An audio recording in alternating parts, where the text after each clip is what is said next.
Evening ஒரு 4 மணி இருக்கும். 4 மணியே 6 மணி மாதிரி இருட்டி போயிருந்துச்சு. நல்லா காற்றடிச்சிட்டு இருந்துச்சு. அந்த நேரம் அண்ணன் வடை வாங்கிட்டு வந்துட்டு என்கிட்ட கொடுத்துட்டு போன 10 நிமிஷத்துலேயே வந்துட்டு நல்ல மழை அடித்து கொளுத்த ஆரம்பிச்சிருச்சு. ஹஸ்பண்ட் வந்துட்டு நைட்டு மீன் வாங்கிட்டு வரேன் அப்படின்னு சொல்லிட்டாங்க. சரி நம்ம பருப்பு குழம்பு மட்டும் வச்சிடலாம் அப்படின்னு சொல்லிட்டு வெங்காயம், தக்காளி, பச்சை மிளகா கீறிட்டு மஞ்சள் பொடி, உப்பு, ஜீரகம் எல்லாமே போட்டு ஒரு சைடு சாதம் ஒரு சைடு பருப்பு குழம்புன்னு கூட்டி வச்சாச்சு. பருப்பு நல்லா வெந்து வந்ததுமே கடைஞ்சிட்டு அப்படியே தாளித்து ஊற்றியாச்சு. சூப்பராக பருப்பு குழம்புமே ரெடி ஆயிடுச்சு. ஏத்தைக்காய் பஜ்ஜியும் உளுந்து வடையும் வந்துட்டு அண்ணன் வாங்கிட்டு வந்திருந்தான்.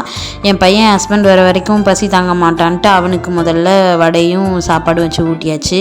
மீனுக்கு தேவையான மசாலா மட்டும் முதல்ல ரெடி பண்ணி வச்சுட்டேன். என்னெல்லாம்னா சின்ன வெங்காயம் 4, இஞ்சி பூண்டு, அப்புறம் 1 ஸ்பூன் அளவுக்கு மிளகு, கொஞ்சமாக கருவேப்பிலை எல்லாமே சேர்த்து நல்லா இடித்து எடுத்துக்கிட்டேன். இந்த மசாலா கூட வத்தல் பொடியும் உப்பு மட்டும் சேர்த்தா போதும், நல்ல மணமாக இருக்கும். பொரிக்கும் போதே எப்படா சாப்பிட்லாம் அப்படின்னு தோணும்.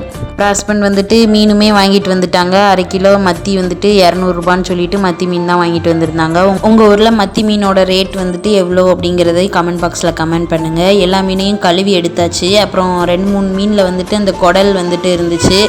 அதையுமே எடுத்து நீட்டாக கழுவிட்டேன். ஏன்னா அது எங்கள் அம்மா சின்ன வயசில் பொரிச்சு கொடுப்பாங்க, நல்லா டேஸ்ட்டாக இருக்கும்.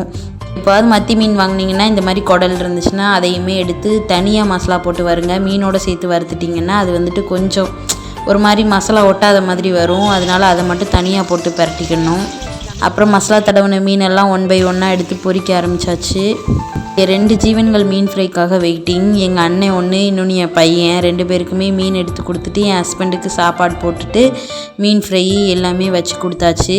என் அண்ணன் வந்துட்டு மீன் மட்டும் போதும்னு சொன்னதுனால அவனுக்கு மீன் ஃப்ரை மட்டும் வச்சு கொடுத்துட்டேன். இன்றைக்கி டே இப்படி தான் போச்சு.